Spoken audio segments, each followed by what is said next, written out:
Hello everyone basics of Python for data एनालाइसिसको यो 10th भिडियोमा तपाईलाई स्वागत छ। यो भिडियोमा हामीले डिस्कस गर्ने टपिक चाहिँ कन्डिसनल स्टेटमेन्ट हो। सो यता सिलेबसमा हेरौँ। सिलेबसको यो 7th number chapter conditional statement in Python if else elif यो कुरा चाहिँ आज हामीले यो भिडियोमा कभर गर्ने हो। सो यो कन्डिसनल स्टेटमेन्ट भनेको चाहिँ के हो त? पाइथनको हामीले पहिलाका भिडियोहरुमा के भनेको थियौं भने पाइथनको code top to bottom run हुन्छ र top to bottom serially run हुन्छ। सुरुमा चाहिँ 1 नम्बर लाइनको कोड रन हुन्छ, त्यसपछि सेकेन्ड लाइनको कोड रन हुन्छ, त्यसपछि थर्ड लाइनको कोड रन हुन्छ र सो अन। यसरी चाहिँ पाइथनको कोड चाहिँ top to bottom serially run हुन्छ भनेका थियौं पहिलाका भिडियोहरुमा। तर पाइथन तथा इन जनरल प्रोग्रामिङ ल्याङ्ग्वेजमा यस्ता केही स्टेटमेन्टहरू हुन्छन्, यस्ता केही कमान्डहरू हुन्छन् जसको मद्दतले हामीले यो सिरियल फ्लोलाई, यो सिक्वेन्शियल फ्लोलाई चाहिँ अल्टर गर्न सक्छौँ, चेन्ज गर्न सक्छौँ। प्रोग्रामको फ्लोलाई चाहिँ डाइभर्ट गरेर अर्को डिरेक्सनमा लान सक्छौँ। त्यो स्टेटमेन्टहरूमध्ये, त्यस्ता स्टेटमेन्टहरूमध्येको एउटा स्टेटमेन्ट चाहिँ कन्डिसनल स्टेटमेन्ट हो। सो यता जाउँ। ओके, कन्डिसनल स्टेटमेन्ट स्टेटमेन्टले चाहिँ सम सर्टेन कन्डिसनको बेसिसमा चाहिँ प्रोग्रामको फ्लो अल्टर गर्ने कि नगर्ने डिसाइड गर्छ। र यदि कुनै कन्डिसन ट्रु छ भने एक खालको फ्लो हुन्छ प्रोग्रामको, भने यदि कन्डिसन फल्स छ भने चाहिँ अर्को खालको फ्लो हुन्छ प्रोग्रामको। यसरी चाहिँ सर्टेन कन्डिसनको बेसमा चाहिँ प्रोग्रामले कुन चाहिँ फ्लो लिने भनेर डिसाइड हुन्छ र यस्तो खालको स्टेटमेन्टहरूलाई हामी कन्डिसनल स्टेटमेन्ट भन्छौँ। कन्डिसनल स्टेटमेन्ट पाइथनमा पाइने भनेको चाहिँ इफ हो, इफ एल्स हो र एल इफ हो। ओके, सो एउटा गर्दै हेरौँ। इफ स्टेटमेन्टको सिन्ट्याक्स चाहिँ यहाँ दिएको छ। सुरुमा इफ राख्नु पर्यो, त्यसपछि स्पेस दिएर कन्डिसन राख्नु पर्यो। यो कन्डिसन चाहिँ यस्तो एक्सप्रेसनहरू हुनु पर्यो जसले चाहिँ either true or false return गरोस्। हामीले अपरेटरको डिस्कसनमा पनि यो कुरा गरेका थियौँ कि कम्पेरिजन अपरेटरले true or false boolean value return गर्छ भनेको थियौँ। हो, यस्तै खालको ट्रु अर फल्स रिटर्न गर्ने एउटा एक्सप्रेसन चाहिँ यो कन्डिसनको ठाउँमा हालिदिनु पर्यो। त्यसपछि कोलोन दिनु पर्यो र नेक्स्ट लाइनमा चाहिँ थोरै इन्डेन्टेसन दिएर यो स्टेटमेन्टहरू लेख्नु पर्यो। हामीले सुरुतिरको भिडियोमा के भनेका थियौँ भने यो पाइथनमा चाहिँ अगाडि व्हाइट स्पेस राख्न पाइँदैन, इन्डेन्टेसन दिन पाइँदैन भनेका थियौँ। त्यसको एउटा स्पेसल मिनिङ छ भनेको थियौँ। हो, त्यस्तो इन जेनरल गर्न पाइँदैन। तर यो इफ स्टेटमेन्टहरूमा चाहिँ हामीले इन्डेन्टेसन राखेर लेख्नुपर्ने हुन्छ। यो इफ कन्डिसनभित्रको स्टेटमेन्टहरूलाई चाहिँ हामी यो इन्डेन्टेसन राखेर लेख्छौँ। यो भनेको चाहिँ पाइथनको नर्मल जुन सिक्वेन्स छ, जुन नर्मल प्रोग्रामको फ्लो छ, त्योभन्दा सेपरेट फ्लो बनाएको हो। ओके, सो यहाँ फ्लो चार्टमा हेरौँ। सुरुमा चाहिँ इफ कन्डिसन चेक हुन्छ, यहाँनिर हाम्रो चेक भइरहेको छ सिन्ट्याक्समा पनि। यदि यो ट्रु भयो भने चाहिँ यसभित्र इन्डेन्ट गरेर लेखिएको कोड रन हुन्छ, यो पार्ट रन हुन्छ र त्यसपछि यो पार्ट रन भएर सकिएपछि त्यसपछि प्रोग्राम चाहिँ त्योभन्दा तलको नर्मल फ्लोमा जान्छ। तर यदि यो इफ स्टेटमेन्ट फल्स भयो भनेको प्रोग्राम चाहिँ यो डिरेक्सनमा गयो फ्लो चार्टमा भने चाहिँ यो स्टेटमेन्ट रन हुँदैन। यो इफ भित्र राखिएको, इफ कन्डिसनभित्र इन्डेन्ट गरेर राखिएको कोड रन हुँदैन। सिधै प्रोग्राम चाहिँ यो ब्लक, यो इन्डेन्ट गरेको ब्लकलाई नागेर चाहिँ यसलाई चाहिँ स्किप गरेर अनि नर्मल फ्लोमा जान्छ। यो चाहिँ इफ स्टेटमेन्ट भयो। यसपछि चाहिँ एल्स स्टेटमेन्ट छ। यो भनेको इफको एक्सटेन्सन हो। अघि इफमा चाहिँ सर्टेन कन्डिसन ट्रु भयो भने चाहिँ यो इफभित्र इन्डेन्ट गरेर राखेको कोड रन हुन्थ्यो र फल्स भयो भने चाहिँ प्रोग्राम नर्मल यो पार्टलाई स्किप गरेर, यो इन्डेन्ट गरेको पार्टलाई स्किप गरेर चाहिँ प्रोग्राम नर्मल फ्लोमा जान्थ्यो भने अब चाहिँ इफ कन्डिसन स्टेटमेन्ट पछि यो एल्स राख्ने, कोलोन दिने र त्यसपछि एल्समा पनि अघि इफमा जस्तै इन्डेन्ट गरेर सर्टेन पिस अफ कोड राख्यौँ भने चाहिँ अब के हुन्छ भने यो इफ कन्डिसनको कुरा त सेम भइ नै हाल्यो। यदि यो ट्रु भयो भने चाहिँ यसभित्र छिर्ने भयो, यो इफ कन्डिसनभित्रको स्टेटमेन्ट रन हुन्छ र सकिएपछि प्रोग्राम चाहिँ नर्मल फ्लोमा जान्छ। तर यदि यो कन्डिसन फल्स भयो भने चाहिँ एल्सभित्रको कोड रन हुन्छ र यो एल्सभित्रको कोड सकिएपछि प्रोग्राम नर्मल फ्लोमा जान्छ। यसरी चाहिँ इफको एक्सटेन्सन भयो। यता फ्लो चार्टमा पनि हेरौँ। इफ कन्डिसन चेक हुन्छ यहाँनिर। त्यसपछि यदि ट्रु छ भने चाहिँ बडी अफ इफ भित्रको कोड रन हुन्छ, इफ भित्र इन्डेन्ट गरेर राखेको कोड रन हुन्छ र प्रोग्राम चाहिँ एन्ड हुन्छ, अथवा अरू कोड छ भने अरू कोडमा जान्छ। यदि फल्स भयो कन्डिसन चेक भने चाहिँ एल्स भित्र राखेको कोड रन हुन्छ र त्यसपछि प्रोग्राम आइदर एन्ड हुन्छ अथवा तल अरू कोडहरू छ भने त्यो कोडहरू रन हुन्छ। यसरी चाहिँ एल्स पनि हामीले बुझ्यौँ। र अर्को भनेको चाहिँ एलिफ हो। एलिफ भनेको चाहिँ एल्स इफको सर्ट फर्म हो। यो भनेको चाहिँ यदि प्रोग्राम चाहिँ कन्डिसन सर्टेन कन्डिसन यहाँ चेक गर्छ इफमा, यदि यो ट्रु भयो यदि यो ट्रु भयो भने चाहिँ यो इफ भित्रको कोड रन हुन्छ र यो सकिएपछि प्रोग्राम चाहिँ नर्मल फ्लोमा जान्छ। यो दुई सबै ब्लक त्यसपछिको यो एलिफ र एल्सको ब्लकलाई स्किप गर्छ। तर यदि प्रोग्राम चाहिँ यो इफ कन्डिसन चाहिँ चेक चाहिँ फल्स भयो भने चाहिँ फेरि एलिफ कन्डिसन चेक हुन्छ। एलिफ कन्डिसन चेक गर्न जान्छ कोड र एलिफ ट्रु भयो भने एलिफ भित्रको रन हुन्छ र यो सकिएपछि प्रोग्राम नर्मल फ्लोमा जान्छ। तर यो पनि फल्स भयो भने चाहिँ प्रोग्राम एल्स भित्रको स्टेटमेन्टमा जान्छ र एल्स भित्रको स्टेटमेन्टमा गइसकेपछि यो प्रोग्राम चाहिँ यो सकिएपछि चाहिँ नर्मल फ्लोमा जान्छ। र हामीले बिचमा चाहिँ यो एल इफ चाहिँ जतिचोटि पनि हाल्न मिल्छ।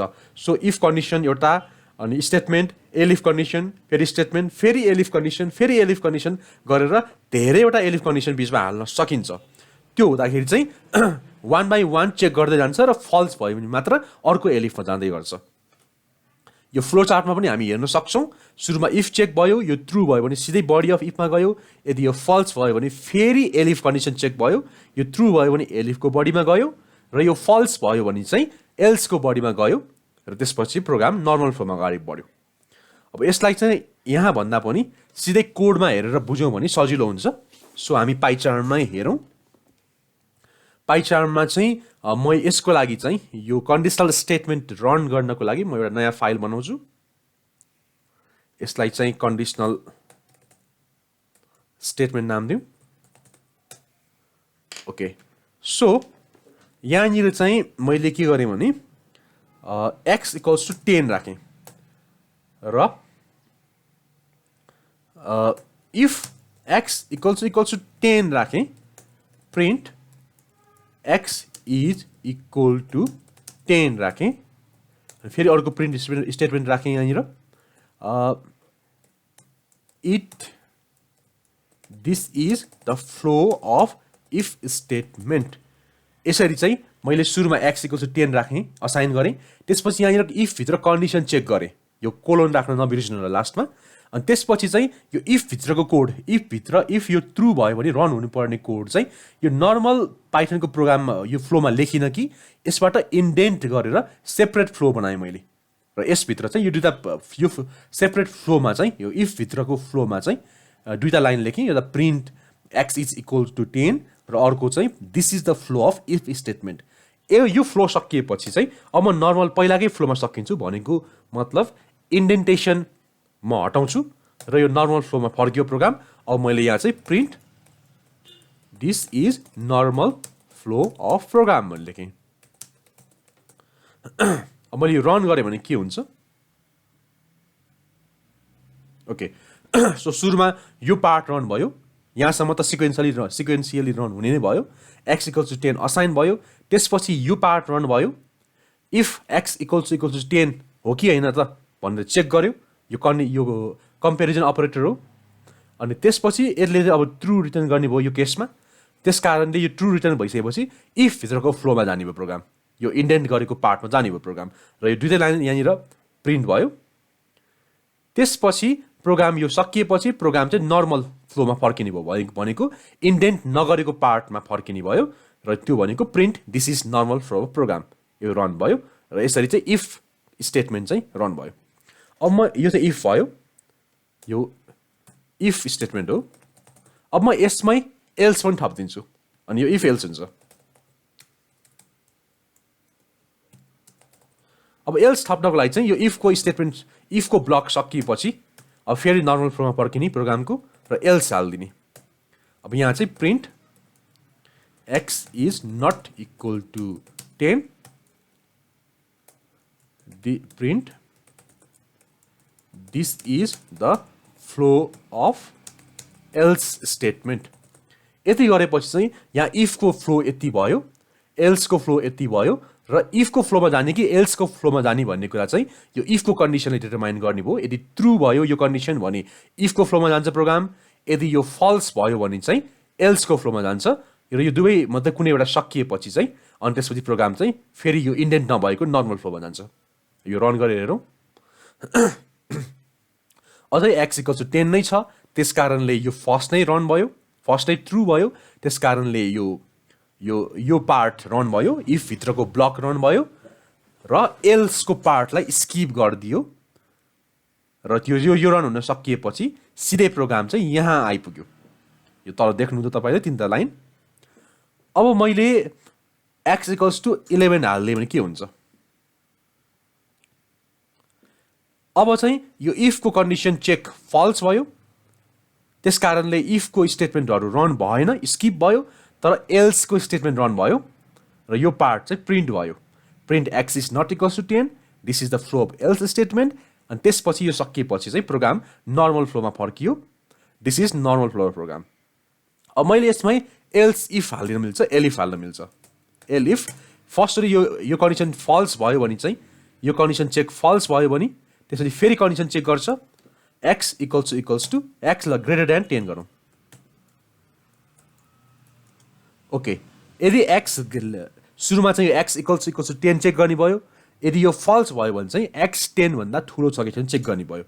Print x is greater than 10 अनि print this is elif flow. अब हेरौँ के हुन्छ। अब चाहिँ यो एलिफको फ्लोमा आयो प्रोग्राम। किन भन्दाखेरि x भनेको 11 छ, 11 यहाँ कन्डिसन चेक भयो, यो कन्डिसन ट्रु भएको भए यहाँ जान्थ्यो कोड, यो कन्डिसन फल्स भयो त्यसकारण यो पार्ट स्किप भयो। अब यो नयाँ कन्डिसन चेक गर्न गयो, यो कन्डिसन ट्रु भयो किनकि 11 इज ग्रेटर देन 10 हो, त्यसकारण चाहिँ यहाँभित्र प्रोग्राम इन्टर गर्यो र यो पार्ट रन भयो। त्यसपछि यो एल्सको पार्ट पनि स्किप हुने भयो किनकि यो कन्डिसन ट्रु भइसकेको छ। यदि यो कन्डिसन ट्रु नभइदिएको भए फल्स भइदिएको भए मात्रै एल्समा जान्थ्यो र यति पार्ट सकिएपछि, यति प्रोग्रामको फ्लो सकिसकेपछि अब नर्मल फ्लोमा फर्किन्छ प्रोग्राम र this is normal flow of program. यसले चाहिँ एल्सिफ पनि युज गर्न सकिने भयो। अब मैले एल्सिफमा चाहिँ अर्को डबल एल्सिफ युज गर्न सक्छु भनेको एकचोटि कन्डिसन चेक गर्यो, यो ट्रु भयो भने यहाँभित्र जाने भयो, यो फल्स भयो भने फेरि कन्डिसन चेक गर्छु। x is less than 10 check गरौँ। प्रिन्ट यो पार्ट हटाइदिउँ। Okay, print x is less than 10। अब मैले रन गरिदिउँ भने के हुन्छ? रन गऱ्यो भने अघि जस्तो रन भयो, यो पार्ट फल्स भयो त्यसकारण यो पार्ट स्किप भयो, त्यसपछि यो पार्ट ट्रु भयो त्यसकारण यो पार्ट रन भयो, यो पार्ट ट्रु भएको कारणले गर्दा यति पार्ट स्किप भयो र प्रोग्राम नर्मल फ्लोमा फर्कियो। अब मैले यहाँ चाहिँ 9 हालिदिएँ भने ल 7 हालिदिएँ भने के हुन्छ? सुरुमा यहाँ कन्डिसन चेक गर्यो, यो फल्स भयो त्यसकारण यो पार्ट स्किप भयो, त्यसपछि यहाँ कन्डिसन चेक गर्यो, यो पनि फल्स भयो त्यसकारण यो पार्ट चाहिँ स्किप भयो, फेरि यहाँ कन्डिसन चेक गर्यो, यो पार्ट ट्रु भयो त्यसकारण यो प्रिन्ट भयो र यो ट्रु भएको कारणले एल्सको पार्ट स्किप भयो र सिधै प्रोग्राम चाहिँ यहाँ आइपुग्यो। यसरी चाहिँ एलिफ पनि युज गर्न सकिन्छ। ओके, यहाँसम्म तपाईँहरूले बुझ्नुभयो होला। अब एउटा सानो एक्जाम्पल गरौँ। त्यो एक्जाम्पल भनेको चाहिँ एज इनपुटको रूपमा लिने र त्यो एजको बेसिसमा कम्पेयर गरेर भोटिङको लागि एलिजिबल हो कि होइन पत्ता लगाउने एउटा सानो प्रोग्राम लेखौँ। मैले यस्तो गरेँ, age equals to input enter your age गरेँ अनि इन्टर एज गरेँ, त्यसपछि यसो गरेँ। अहिले चाहिँ म यसलाई यो एज चाहिँ कुन टाइपमा आउँछ त म चेक गर्छु। एक्चुअली प्रिन्ट एज गर्छु र प्रिन्ट टाइप एज गर्छु। यति गरेर हेरौँ। ओके, सो इन्टर एज आयो, मैले 25 हालिदिएँ। यसपछि चाहिँ एज भनेको प्रिन्ट भयो र यसको एज भन्ने भेरिएबल क्लास चाहिँ स्ट्रिङ रहेछ। स्ट्रिङ भइसकेपछि हामीलाई त इन्टिजर चाहिन्छ कम्पेरिजन गर्नको लागि, त्यसकारण मैले चाहिँ यो इनपुटमै टाइप कास्टिङ गरिदिन्छु। यो आएको भ्यालुलाई टाइप कास्टिङ गरिदिन्छु। So age equals to int age गरिदिन्छु। अब चाहिँ के हुन्छ हेरौँ। सो इन्टर यर एज 25 हाल्यो, यो चाहिँ अब इन्टिजर बन्यो एज, यो लाइन पछि चाहिँ एज इन्टिजर बन्यो। अब म कम्पेरिजन गर्छु, if age greater than equal to 18 छ भने चाहिँ print you are eligible for voting, else print you are not eligible for voting. यति रन गरेँ, त्यसपछि चाहिँ प्रिन्ट नर्मल फ्लोमा चाहिँ डिसिजन कम्प्लिटेड, थ्याङ्क यू राखौँ न तल, थ्याङ्क यू, ओके। अब रन गरौँ, इन्टर एज 25 राखेँ भने you are eligible for voting, thank you आयो। मैले यसमा चाहिँ 18 नै राखेँ भने स्टिल ट्रु छ यो पार्ट, त्यसकारण युआर एलिजिबल फर भोटिङ आयो, थ्याङ्क यू आयो। मैले यहाँ चाहिँ इनपुट दिँदाखेरि 7 राखिदिएँ भने चाहिँ you are not eligible for voting र थ्याङ्क यू आयो, एउटा एक्स्ट्रा पछि चाहिँ यहाँनिर, so 7 you are not eligible for voting, thank you. यसरी चाहिँ हामी यो इफ एल्स युज गरेर चाहिँ यस्ता खालको कुराहरू गर्न सक्छौँ। त्यसपछि अर्को एउटा गरौँ, ओके। सो कुनै एउटा प्रोग्राम छ, त्यो प्रोग्राममा चाहिँ 18 देखि 40 एजको मान्छे मात्र एलिजिबल छ पार्टिसिपेट गर्नको लागि भने यस्तो टाइममा यसो गर्न सक्छौँ। यदि एज चाहिँ 18 भन्दा थोरै छ भने युआर नट एलिजिबल राखौँ यहाँनिर,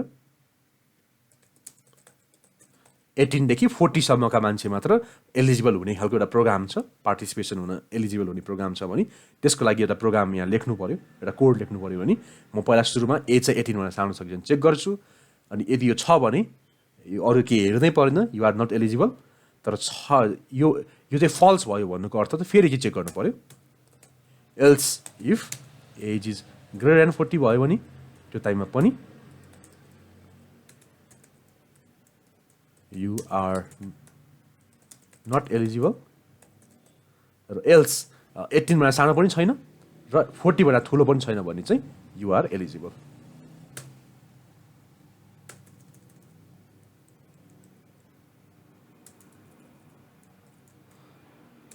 ओके, रन गरेर हेरौँ। सो इन्टर एज मैले चाहिँ 50 राखेँ भने युआर नट एलिजिबल भनेर आयो, किनकि यो फल्स भयो तर यो ट्रु भयो, सो युआर नट एलिजिबलमा गयो र सिधै यहाँ गयो प्रोग्राम। अब मैले यहाँ फेरि रन गरेँ, 25 राखेँ भने युआर एलिजिबल भयो, किनकि यो फल्स भयो सुरुको, त्यसरी एल्स इफमा गयो, एलिफमा गयो, यो पनि फल्स भयो, सो एल्समा गयो, एल्समा चाहिँ युआर एलिजिबल प्रिन्ट भयो, सो थ्याङ्क यू प्रिन्ट भयो लास्टमा। अब फेरि मैले चाहिँ 7मा राखेँ भने 12 राखौँ न, एज 12 राखेँ भने चाहिँ फर्स्ट पार्ट नै ट्रु भयो, सो यो print you are not eligible print भयो, र त्यसपछि तलको हेर्नै परेन, सिधै स्किप भएर सिधै प्रोग्राम यहाँ गयो। यसरी चाहिँ यो कन्डिसनल स्टेटमेन्ट रन गर्न सकिन्छ। मेनली चाहिँ यति नै हो, आजलाई यति गरौँ, थ्याङ्क यू।